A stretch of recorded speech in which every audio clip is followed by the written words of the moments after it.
नमस्कार, स्वागत है आप सभी का एक बार फिर से सुदर्शन न्यूज के हमारे इस विशेष साप्ताहिक कार्यक्रम बदलता महाराष्ट्र में। प्रधानमंत्री नरेंद्र मोदी ने मुंबई में देश के कई बड़े और ऐतिहासिक प्रोजेक्ट्स का उद्घाटन करते हुए कहा कि विकसित भारत अब सिर्फ एक सपना नहीं बल्कि धरातल पर उतरता हुआ संकल्प है। प्रधानमंत्री नरेंद्र मोदी द्वारा नवी मुंबई अंतर्राष्ट्रीय हवाई अड्डे के पहले चरण का उद्घाटन किया गया, जो आने वाले वर्षों में मुंबई को एशिया के सबसे व्यस्त एविएशन हब्स में शुमार करेगा।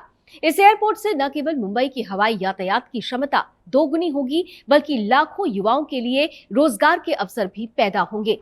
इसके साथ ही प्रधानमंत्री ने मुंबई मेट्रो लाइन 3 के आचार्य अत्रे चौक से कफ परेड तक के अंतिम चरण का लोकार्पण भी किया। ये मेट्रो लाइन न केवल मुंबई की ट्रैफिक जाम की पुरानी समस्या को कम करेगी बल्कि शहर के आम नागरिकों को सस्ता, स्वच्छ और सुरक्षित सफर भी प्रदान करेगी। प्रधानमंत्री ने देश के पहले integrated common mobility app Mumbai one का भी शुभारंभ किया, जिसके जरिए बस, मेट्रो और टैक्सी सेवाओं को एक ही डिजिटल प्लेटफॉर्म पर लाया गया है। यह कदम मुंबई को स्मार्ट सिटी की दिशा में बड़ा उछाल देने वाला माना जा रहा है।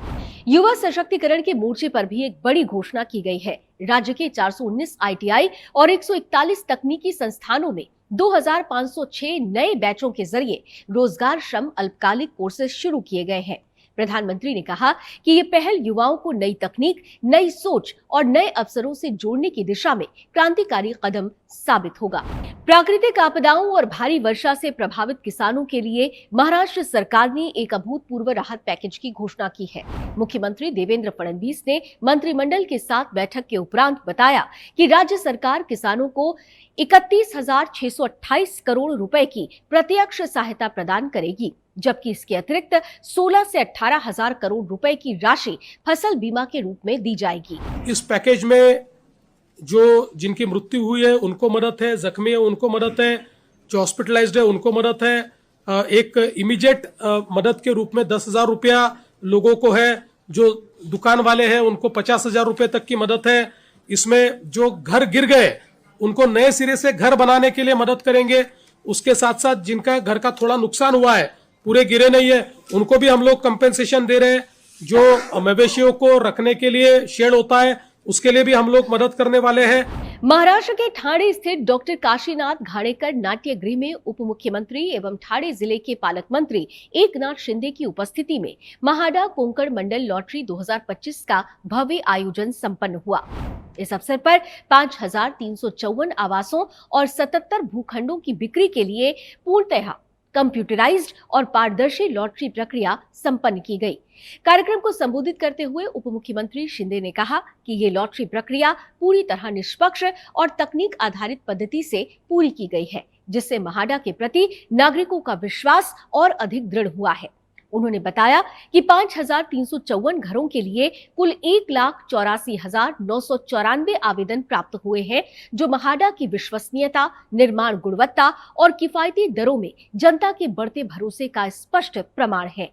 शिंदे ने आगे कहा कि मुंबई और एमएमआर क्षेत्र में बड़े पैमाने पर क्लस्टर डेवलपमेंट के माध्यम से आधुनिक आवास परियोजनाएं विकसित की जा रही हैं, जिनमें खुले मैदान, बाग बागीचे, खेल क्षेत्र और स्वास्थ्य सुविधाओं का भी समावेश होगा।